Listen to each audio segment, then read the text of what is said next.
Hello, everybody, and welcome to the Phenomenon Paranormal Podcast. My name is Christina, and I'm here with Anthony. and this is our inaugural podcast. So we thank everyone for joining us for this, and we hope that you continue to come back often and listen to us on a regular basis. And the first thing that I guess we wanted to do is tell you a little bit about why we decided to do this podcast and where the influence for it comes from and so forth. So, did you want me to start off? Yeah. Okay.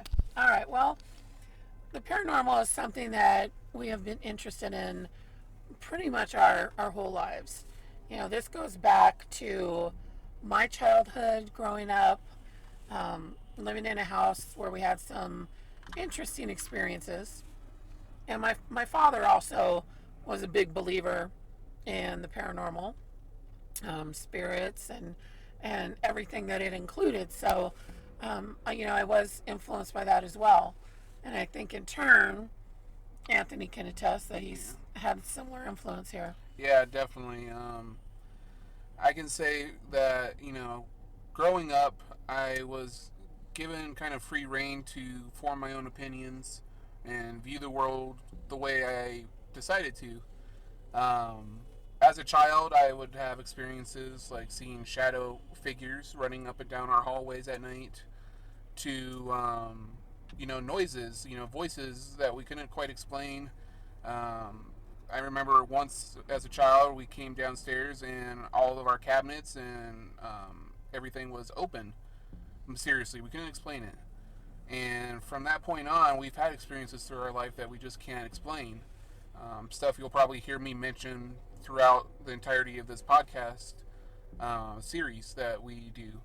So, um, yeah. I mean, that's basically, I think, how everyone is sort of initiated into either an interest in the paranormal or becoming an investigator in the paranormal is some experiences that they've had growing up, right? So Something that you experience yourself, and you don't have an explanation for it, and you decide you're going to find out for yourself.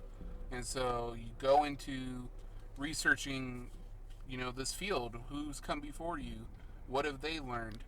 And when you start to delve more and more into it, you find yourself going deeper and deeper into this rabbit hole that's true. of things that people can't explain, and it kind of just gets left onto the wayside because it can't be explained. What we want to do is kind of help push the envelope a little bit to come up with theories, and even if there's a way of testing it, proving instances of the paranormal, of the supernatural, and whatnot.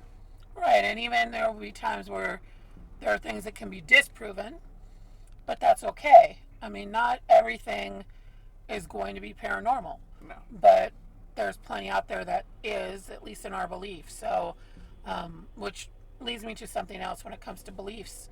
I guess one thing that we wanted to make clear in the beginning of this was we don't hold any particular religion responsible or interactive with what we do as far as the paranormal is concerned.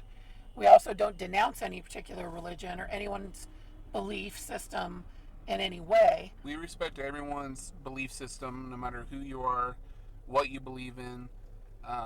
The privacy of your own home, your religion is your religion, and we 100% respect that. Right. What we do is we approach this from a purely scientific standpoint. We do research historically into claims and instances and stories of everyone who comes to us, or even established cases, and we do the research. We use whatever equipment we can to find evidence, if there is any to find, and then we make a theory or a basis on that. We do nothing else. Nothing religious will be spoken about specifically here on this podcast, unless it has some something to do with the case itself. Exactly.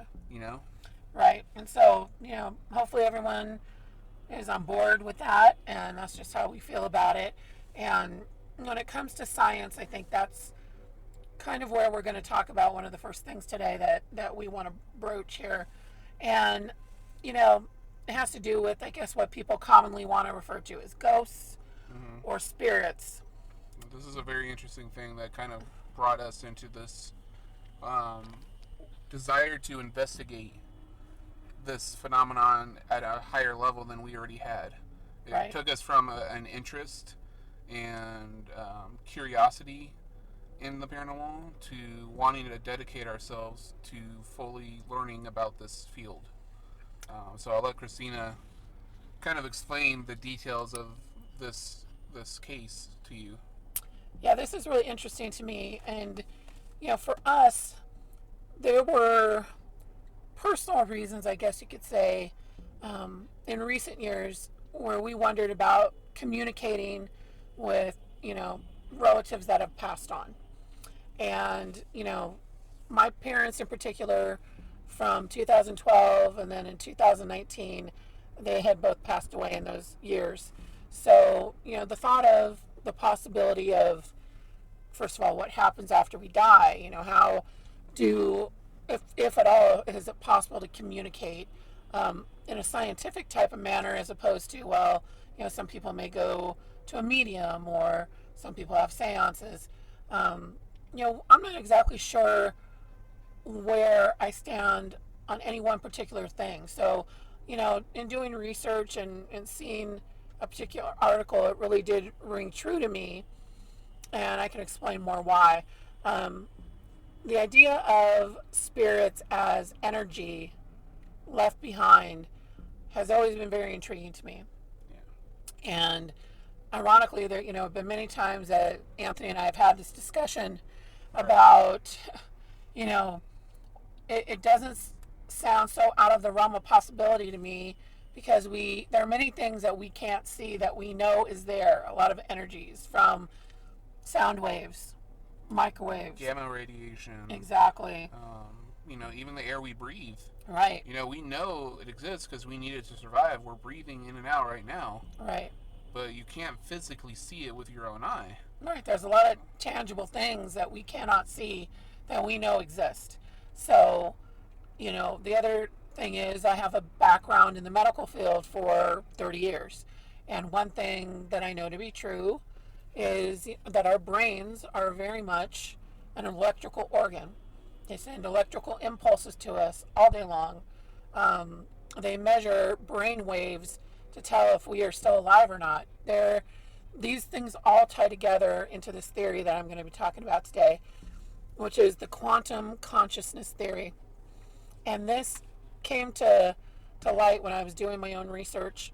And these two um, scientists of their own right came together, and there was an article about just them discovering what the soul actually is. And we'll leave the link to this article in the description of our podcast so everyone can read it for themselves and come to their own conclusion. Right, very It's intriguing. very fascinating to us, so we thought we'd mention it. Right, and I'm going to refer to the article a little bit here just to give you a basis of what we're talking about.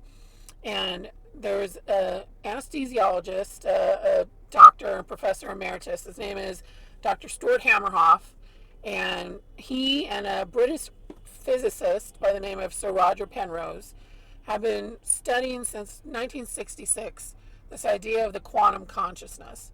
It has to do with quantum physics as well as these tubules in our brain called microtubules. And what they say is that medically they have studied this, that all of our information, our memories, things we learn, everything that we know during our lifetime, these are stored in our microtubules in our brain. Yeah. Okay? And our brain essentially is storing this and acting as a supercomputer would act, Right. storing information. And this especially came to light with Dr. Hammerhoff being an anesthesiologist because, he wondered during the time that he puts a patient to sleep for a procedure, what, the process of that and what happens to our brain when he essentially shuts it off during that time so that they cannot feel pain. He came to the conclusion with, Dr. Penrose as well, that what happens when, say, a patient flatlines, or even if they're in surgery, at times this can happen. The information that's in our brain when it's shut off can essentially go back out into the universe as part of this quantum consciousness, this energy that is out there. The way I look at it, what we talk about sometimes to put in, terms we would understand nowadays is it's kind of like the cloud. When you Right, think of like the cloud for your phone or technology, that information is being stored into a digital cloud. right, Essentially, the universe has its own version of that, according to this theory. right. That is, they call the quantum consciousness. It's a version of a cloud. It's a very good analogy, actually, yes. Because then when you want to retrieve anything from the cloud, you know where to go and get that information. Mm-hmm. Well, what they found is that when people, let's say, flatline, but they were brought back, and they would have patients who would claim to have had near death experiences Right.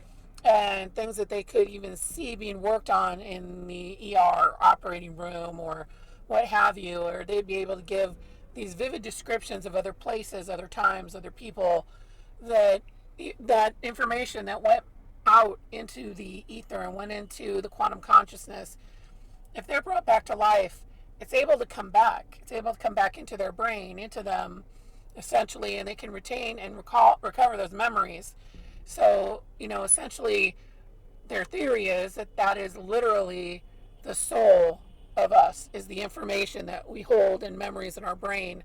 And if we do indeed die and we aren't revived, that can live on in the quantum consciousness forever. Yeah. That it is literally out there.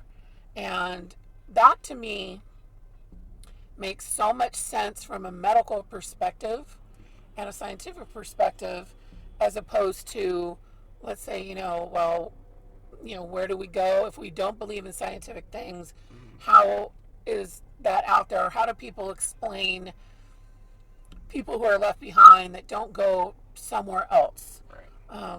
So when we started really kind of investigating this more on our own, What really appealed to us too about it was it felt like a middle ground between the two trains of thought that have existed so far right, in our world, which is either you believe in the idea of like a heaven or hell kind of scenario, and that's where you go when you die, and that's it, or you are a non-believer who believes that when we die, that's just it. We're done. right, Those have been the only two trains of thought for so long, and it's kind of evolved for some people on their own to think about possibly other things. But this was a tangible theory that we could really hold on to and say, you know what, this actually makes a lot of sense.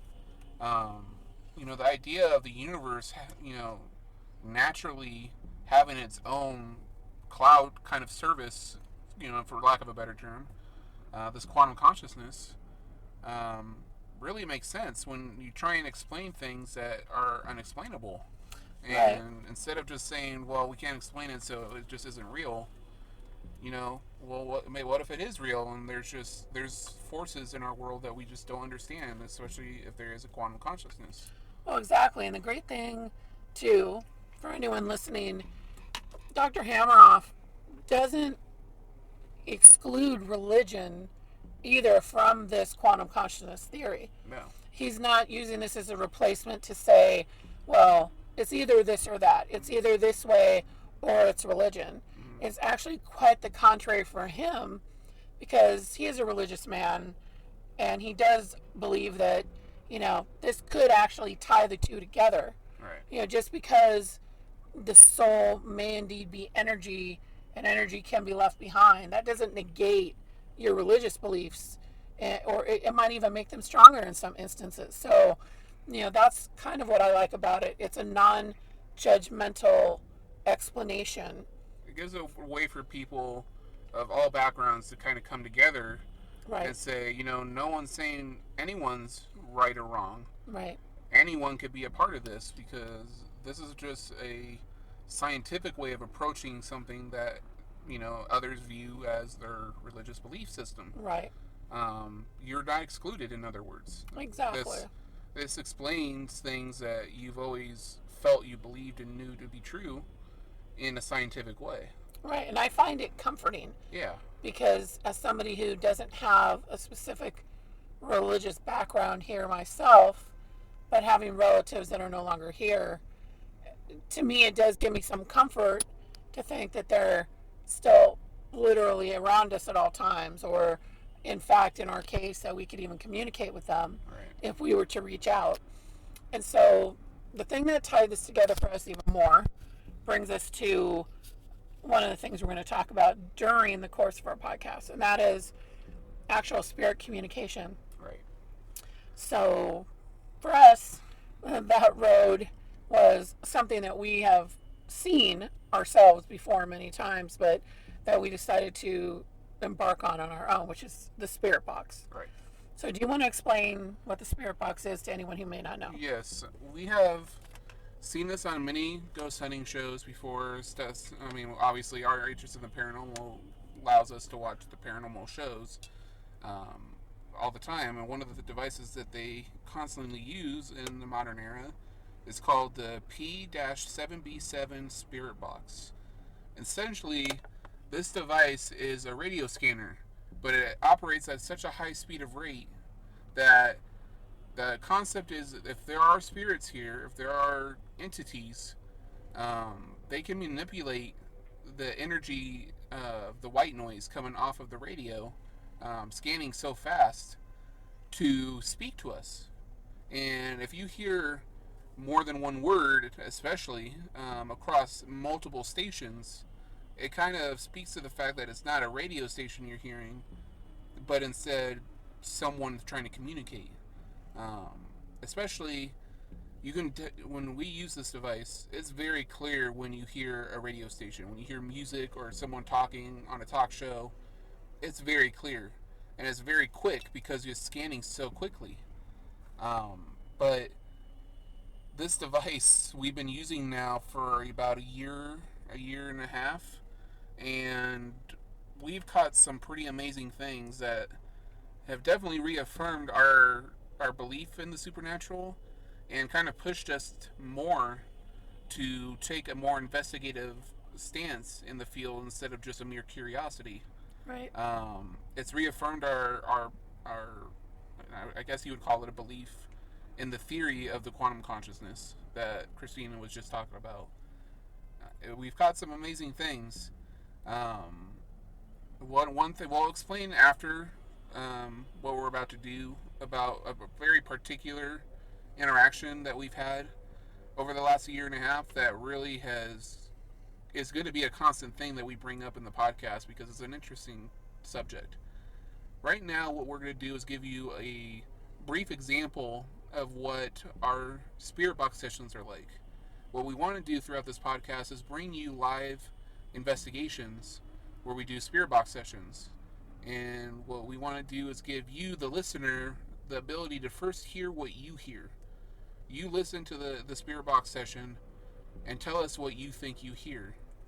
It will only be after the session ends that we will tell you what we thought we heard. And that way we're giving everyone the ample time to make a judgment for themselves what they think of the spirit box and the session. Right. We're going to do a 10-minute quick session. I want to warn you now, before I turn this on, it is very loud. So if you're wearing headphones listening to this podcast, beware, it's going to be very loud. But yeah. I do want to give a couple disclaimers real quick before we start. First of all, there's, of course, back and forth throughout the paranormal community of people who believe that the spirit box is a great way to make communication happen with, spirits or people who have passed on. There's also detractors who will say there's something called audio pareidolia, where you're asking a question and you want to hear a certain response, so that's what you hear.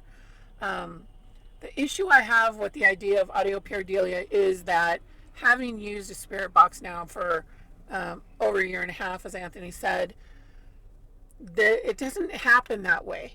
Mm-hmm. We very often will ask questions, and there are times we do get responses to those questions. However, more of what we have and what we get are not even responses. I would more say that they were comments, statements made by spirits rather than us asking a question and getting an answer we're expecting to hear. Things we never in a million years would think to want as an answer. Exactly. I mean, it ends up being that we are the ones catching up to them, Right. trying to seek information out instead of the other way around, because they're Right. telling us things we would never in a million years think, and that'll lead us after the session to our ongoing investigation, I guess we'll call it. With a particular entity, or I don't know if I want to say entity. It's somebody. It's somebody. We don't know Right. who it is, but it's some. We'll get into that after the session. Right. I don't know if he'll show up right now. And I'm not sure who will actually, and that's the other thing. We can never guarantee what we get. For all we know, we could not get anything in a session. It's very rare that that happens. Yeah. The other thing is, being that there's a particular relative of mine that seems to always be around Yeah. and communicate. You may hear, and that's a funny thing too, is he constantly will call me by my nickname that he called me. It would be my father saying, "Hey, Misty." That's how he used to address me. So that may come up. I may say, "Hey, Dad." But it seems like certain spirits or people can only say a certain thing, say a few things. And I could sit there and ask specific questions and may not get any answer, but just get the same, "Hey, Misty." Mm-hmm. So, these are the things about the spirit box that when I hear audio pareidolia, I don't agree with that. Maybe some people might handle things a little differently than we do. We like to see what comes to us before expecting anything. We ask kind of broad questions to begin with until we get certain specifics going, because, like Christina said, we want to keep this as authentic as possible without the question of, are we just hearing what we want to hear? Right. And I think a big thing with people who may experience audio pareidolia is they go into it a little too eager to hear a specific thing. Right. But if you go into it as a pure investigator, Objective, no question of who or what you're going to talk to, you don't know. You just don't know. So I think that's the way to go into these investigations, not looking to talk to a specific person right away. Right.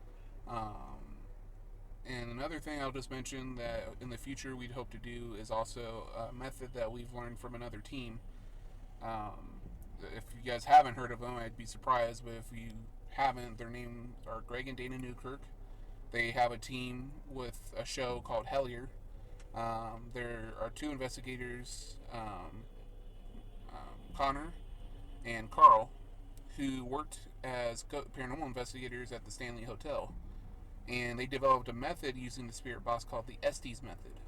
That's something we want to employ maybe as not only part of this podcast, but maybe even live stream videos through our social media. What you do is one investigator will wear noise canceling headphones and a blindfold and completely cut off their senses that way. And we'll just listen to the spirit box that way. They'll listen to the spirit box, and the other investigator or investigators, however many you're investigating with, will ask questions. And the concept is it kind of authenticates the spirit box more, because you end up getting information from those sessions as if you're having a direct conversation without without the one listening having any knowledge of what you're going to ask. So that is a method you may hear us use in the future. But for right now, we're going to do a 10-minute quick session so you can get a kind of a loose grasp of what our podcast will feature here on the Spirit Box side of things.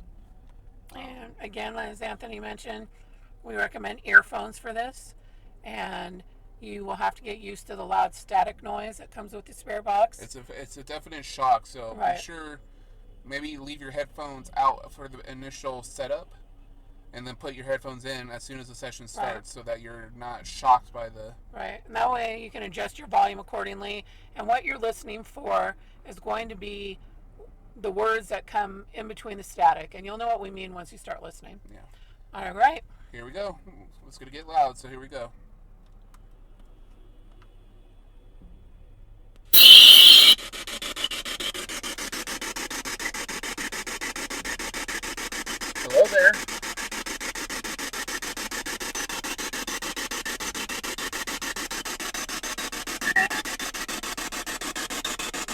we can hear you.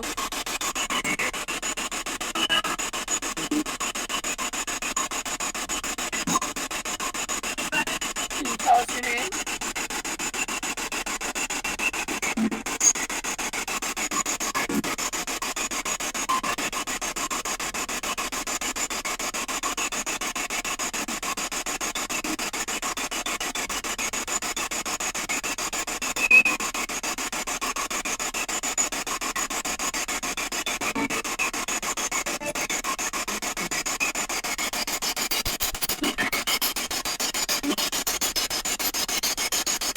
How many people are here with us?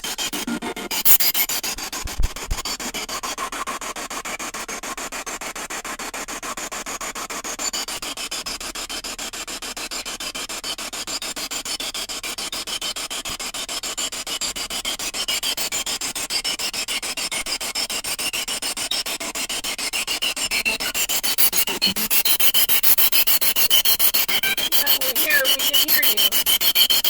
What is your name?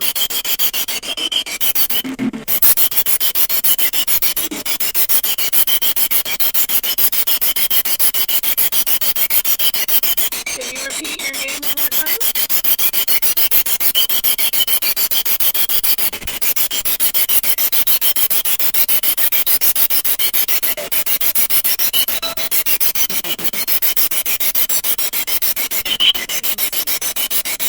Is that your dad?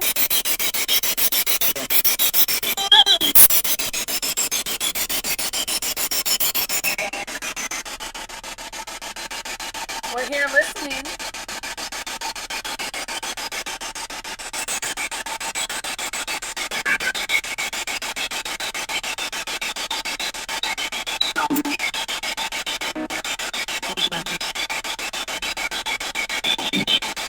We can hear you.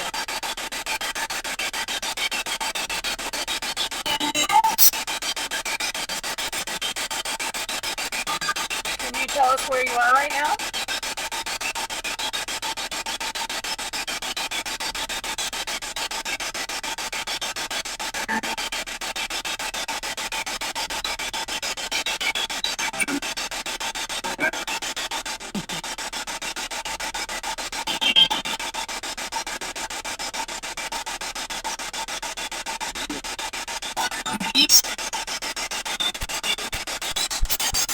Can you tell us, do you know what year it is?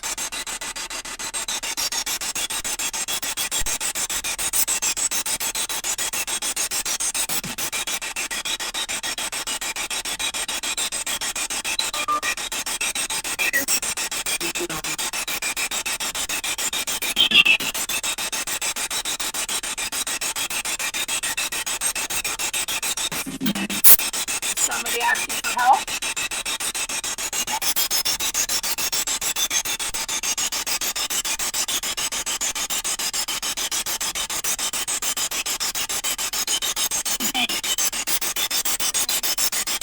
Okay, we're ready.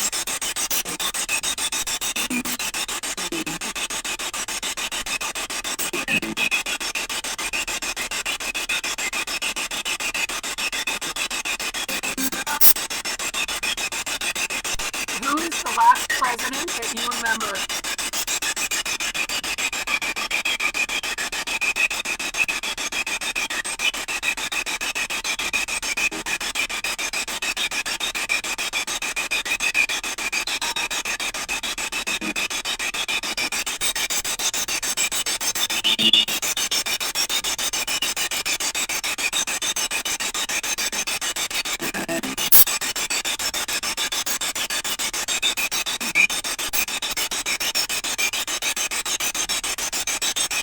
Can you possibly repeat that?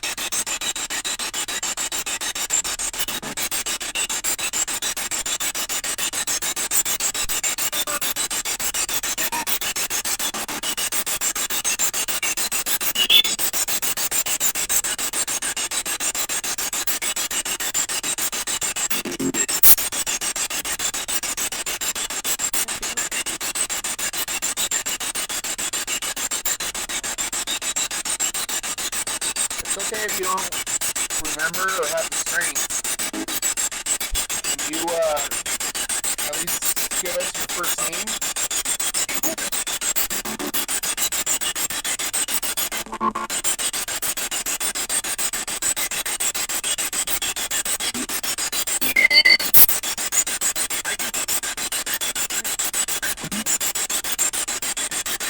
I want to clarify. Did you say your name was Michael?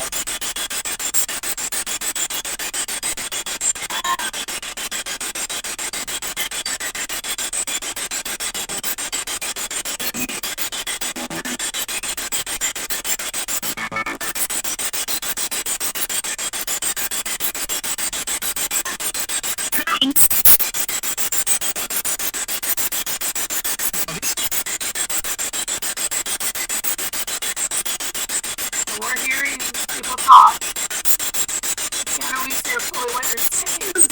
Do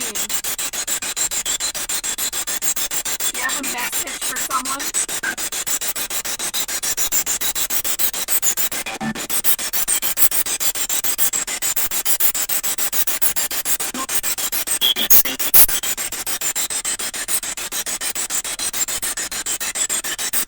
Well, I guess we couldn't have planned it better if we wanted to. But is that you, Lecture Guy?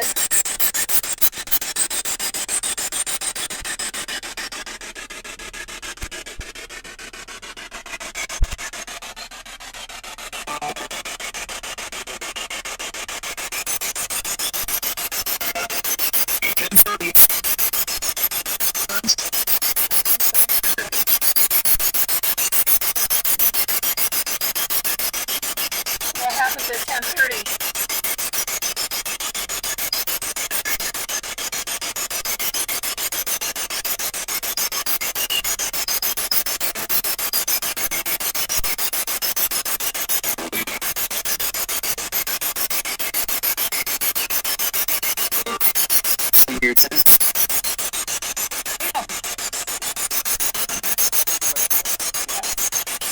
Did you say some weird test?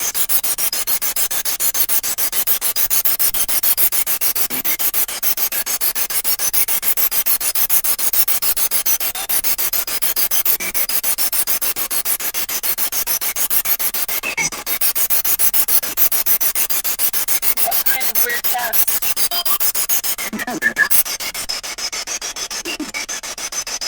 Okay. Are you talking about 10:30 tonight?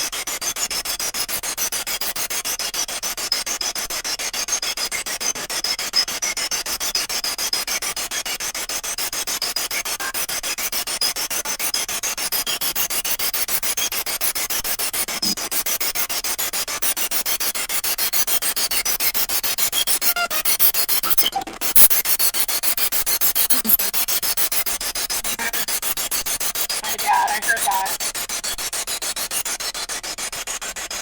We're going to wrap up in a minute. This was just a short example session. So thank you, anyone who spoke. We do hear you. We'll talk again very soon.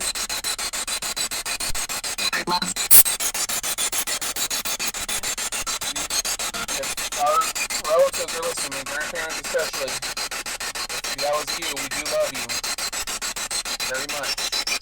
We'll have a regular session either later tonight or tomorrow, okay? But everyone, have a good night. We'll talk soon. Thank you.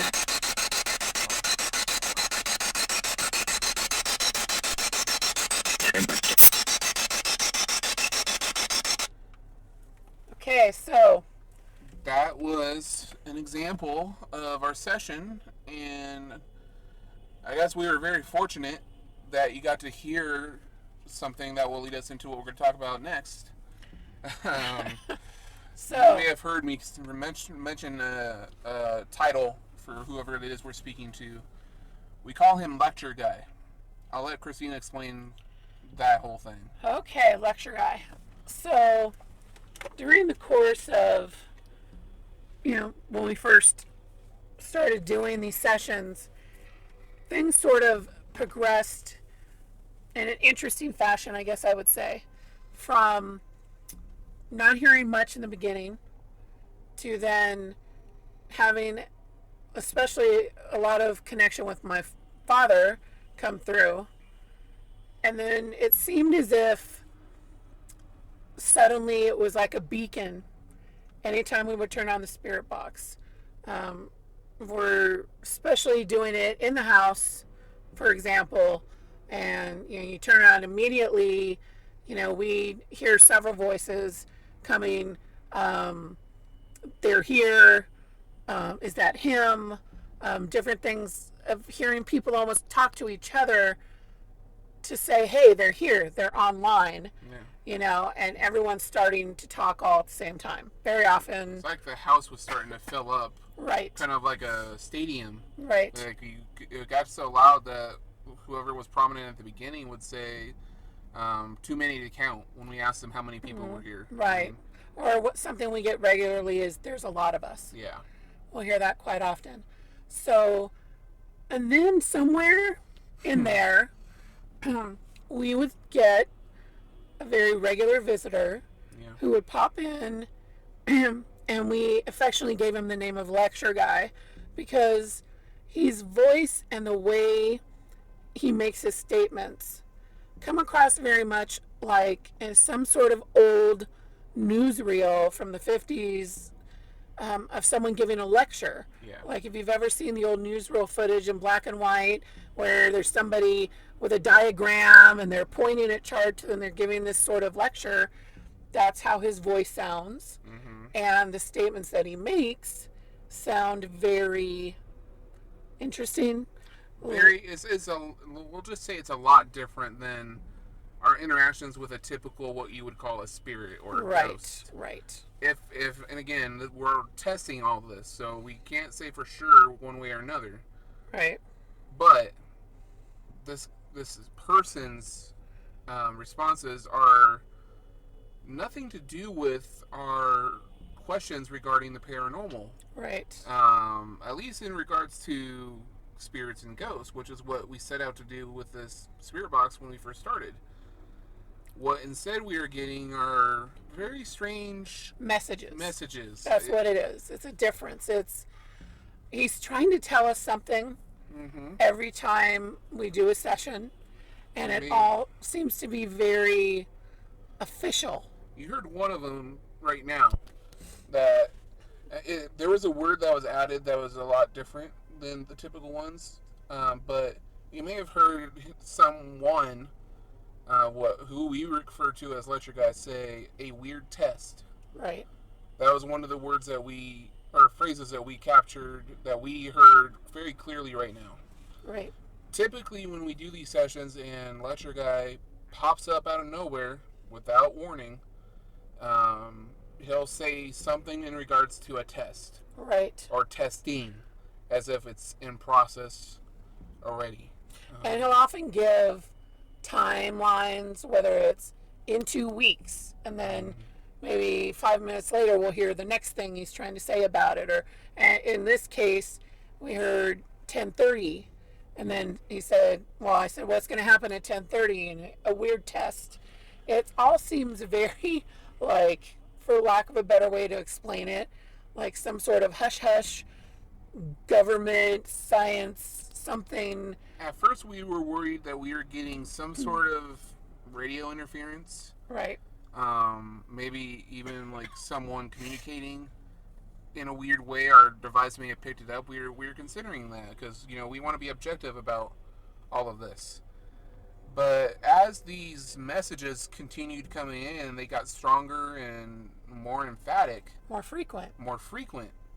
The lecture guy started addressing us by name. Right. As if he were listening back to us when we talked and heard our names in the session. He would say, where's Anthony? Or is Anthony there? Or Christina?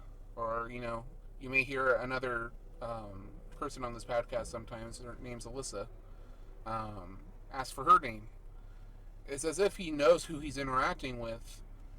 It definitely seems intelligent and not like he's, a recording on repeat. It's definitely in the moment interacting. Yeah, and we don't ask for it. Again, when we do our sessions, we do it with the intention of reaching out to any spirit or ghost or entity who may wish to speak to us. We don't go into it with a specific person in mind. So when we do these sessions, we don't even seek out Lecture Guy at all. He just shows up. Right.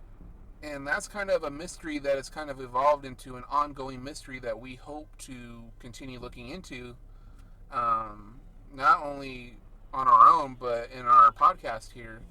We want to do regular updates on, what we'll call the segment, The Mystery of Lecture Guy. Right.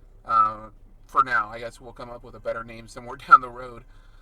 But The Mystery of Lecture Guy, who is this entity or person? What are these messages supposed to be for? Are they intentionally reaching out to us, or did they pick up on our spirit box sessions and decide to reach out that way? Yeah, we have many, many, many clips of Lecture Guy. And the difference between when we hear him and some others, as you might have heard on the session we just did, there's times when you definitely hear a talking, but it may sound like it's, somewhat garbled, or it may sound like it's further away. It Muted almost. may have some static interference. Yeah. Any time Lecture Guy speaks up, it comes out loud, comes out clear. Fast. And it's very fast. So we have many clips of him that we will share throughout different episodes of the podcast. There's and definitely one that happened recently. Yeah. That kind of shocked us, to be honest with you, that we actually have the clip kind of clipped down so that people can hear it. I guess that will lead us into our fourth discussion point here during this opening podcast. Right. It's things we're going to talk about. Right? Yeah, things we'll discuss here. What our podcast is going to be focused on. So I guess what we'll start with is, of course, ghosts, spirits. That's going to be a huge thing for us. Obviously, you just heard us using the spirit box, our experiences with ghosts and spirits. That is a big focus. That's what kind of drew us into this subject to begin with. So you'll hear us talk about stuff like that a lot, whether it's our own personal stories and experiences, the spirit box. Once things have kind of opened up again, our hope is to go to people's homes and other locations and do sessions there, and even EVP sessions. Different, the Estes method, as we talked about. Yes. We really want to dive into it as soon as we can get out of this quarantine situation. Yes, obviously we want everyone staying home and being safe right now, so we are doing everything we can from home, which I think is the better, safer method. Right. Once everyone, the pandemic has kind of lessened and gotten to a point where everyone's safe to go outside, it is our hope to go to these places and to these people's homes who want a chance to hear for themselves whether or not there are spirits there, right? Ghosts, what have you. That is the very first aspect of our podcast, but there's so much more. Yes, I mean, something that we're going to tackle is, cryptids and the various sightings, known cases. To our next episode, actually, we're going to be talking about a very specific cryptid that we will get more into, and how that may tie into a larger network of cryptids. I mean, I think there's a lot to be said about the cryptid community. Yes. Obviously, I think there are some that you could say, well, that's an animal that hasn't been classified, or it's kind of mutated, from, the planet being kind of, overrun with pollution and chemicals and whatnot and in the environment.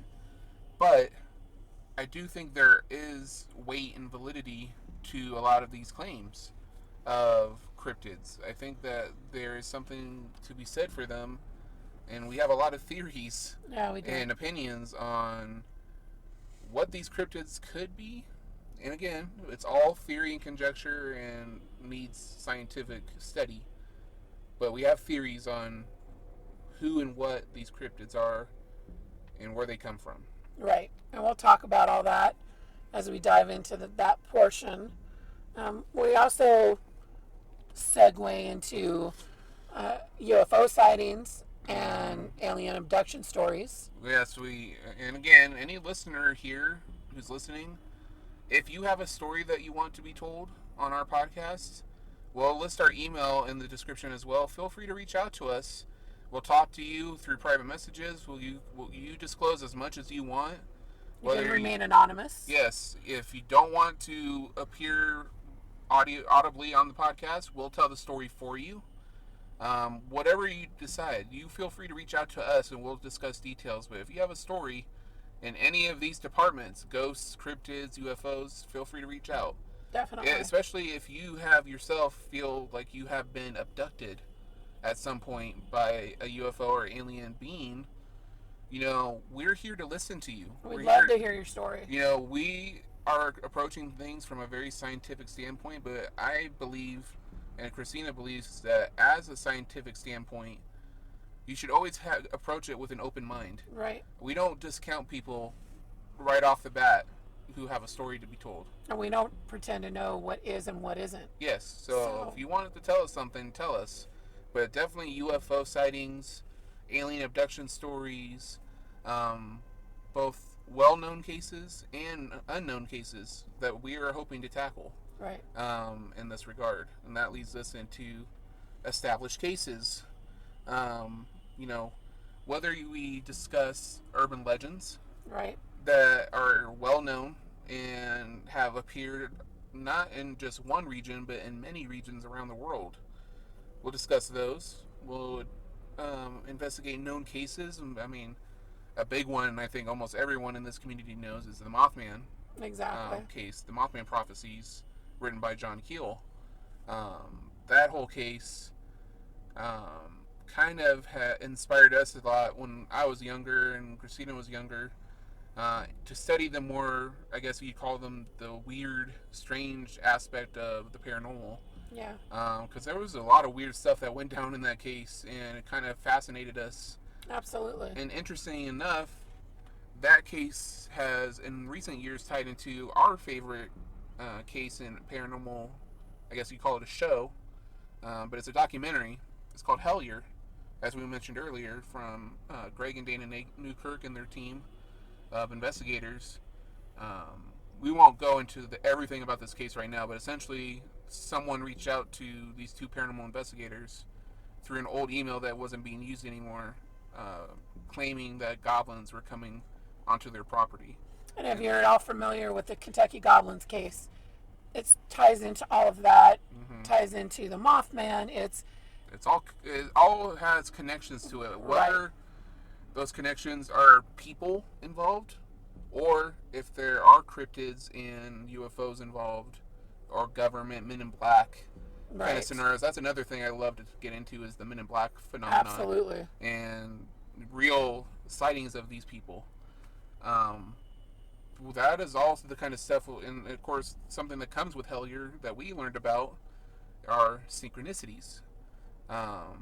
Synchronicities are kind of, how would you describe it? Well, I mean, these are things that happen to you that you may not realize at the time that it's tying to something else. Yeah. It sort of ties the phenomenon all together. Yeah. That, we've experienced several of our own. Yeah. And we'd like to discuss more about that and what it is, and hear stories of other synchronicities, from people.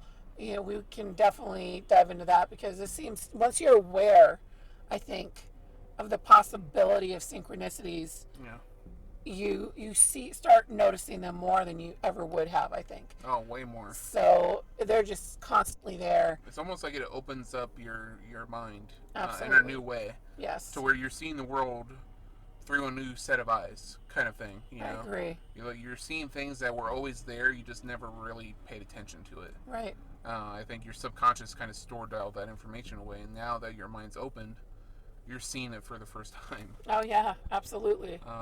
But those are the kind of things we want to discuss here on the podcast. So I'll let Christina kind of lead us into our ending segment here, but we're going to give you an example of what stories you may hear from everyday people that write into us. And if you have a story like this, or any story related to paranormal, you feel free to write us, and we'll feature you here on the podcast in the segment that we're about to do.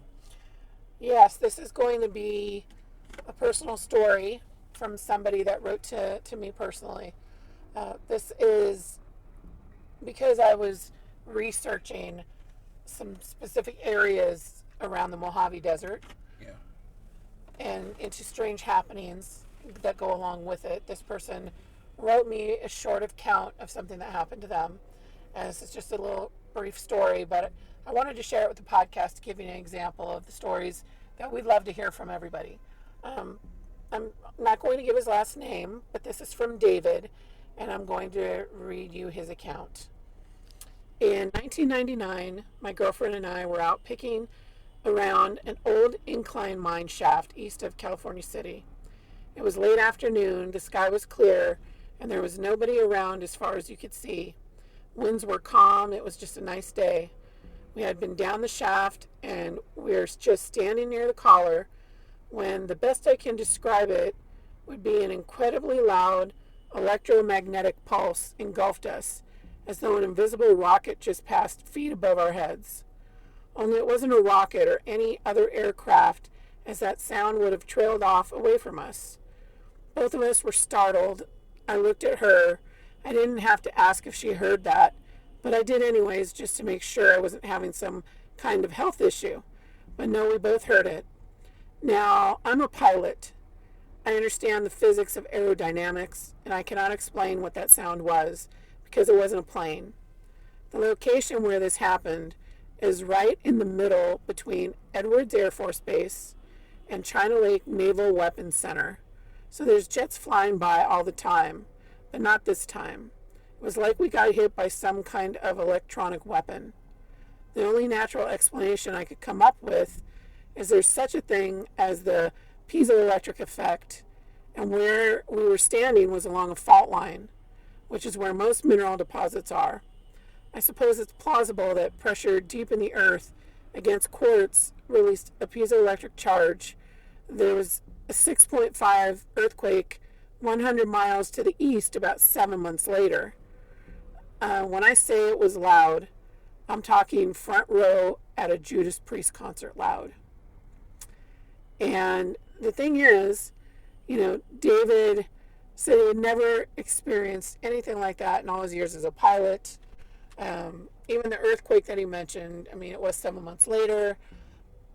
I don't know if something 7 months apart. I don't know how scientifically, that is a possibility. I would have to look into that. Yeah. But what struck me when he told me the story was that it seemed like it was literally only feet above his head. Yeah. And this was in an area near March Air Force Base, which that ties into, ironically, the story of the cryptid that we're going to be talking about in our next podcast. Yeah, this one. It's very interesting. Yeah, it's definitely a doozy. And I don't think unless you have been in the area where we live and in the area of the Mojave Desert, in the high desert area, that you would ever have heard of this cryptid. So I think you'll find it very interesting. Yes. And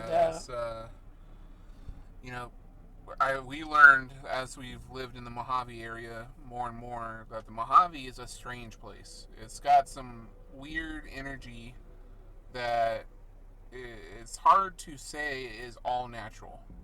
And a lot of reports in the Mojave that kind of lend us to want to delve more into this area. Absolutely. Which is why we're going to be talking about cryptids. And this cryptid we will be discussing in the next episode is called the Yucca Man. The Yucca Man. I love it. I love the name. Yeah, again, you hear a lot of names like Bigfoot and Loch Ness and all that. But there are a lot more cryptids than anyone can possibly imagine that having been spotted. The Yucca Man definitely stood out to us. Another one was, the cement monster. Well, the cement monster and the Yucca Man That's the big question. Are they one and the same? Yeah, because they're all in the same kind of general proximity of one another. Right. And so that's what we'll be discussing in detail in episode 2 coming up. But yeah, we just wanted to give you a brief little taste of what is coming up. But that's us. That's our podcast. That's what you can expect here every week. And we thank everyone for listening. Please bookmark, share the podcast, Yeah, subscribe, subscribe. share this podcast. You can see all our links for social media are going to be in the description as well as the articles for the quantum consciousness, and yeah, and our email as well. If you have a story, reach out to us either on social media or through our email, and we can talk about getting either having you on the podcast audibly or telling your story for you, and keeping you anonymous. Whatever you decide, it is up to you. But that's what you can expect here. We want to reach out and just say on a personal note, we hope everyone is being safe as possible and healthy as possible. We know this is a scary time. We know from personal experience with health issues that this virus is no joke and that it's very scary. But this is another reason why we wanted to do this podcast is we know a lot of people are scared and having trouble focusing on anything else, and we wanted some sort of outlet for people who are as interested in the paranormal as us. Right. A distraction of the best kind, I guess we can say. Yeah, we had been planning this podcast beforehand, but I think it's more important now than ever before to have an outlet to distract yourself from, what's going on. So, from Christina and I, we hope everyone is safe, everyone is healthy, and our hearts go out to anyone who has been affected by this virus. And we hope that our little podcast can help you get away a little bit, even for an hour or so, from what's going on. We hope that helps. Absolutely. So thank you again, and stay home and stay safe. Yes. Until we're able to finally go out, and then you can look for some outside investigations from us. But for now, hopefully we can entertain you. And don't forget to look up into the sky once in a while. You never know what you'll see. Exactly. Just gazing up into the sky or taking a minute to listen to the environment around you. And take your camera. You never know. Yeah. So. All right. Thanks, everyone. We'll be back. All right. Everyone have a good day, and we'll see you in the next episode. Over and out. Over and out.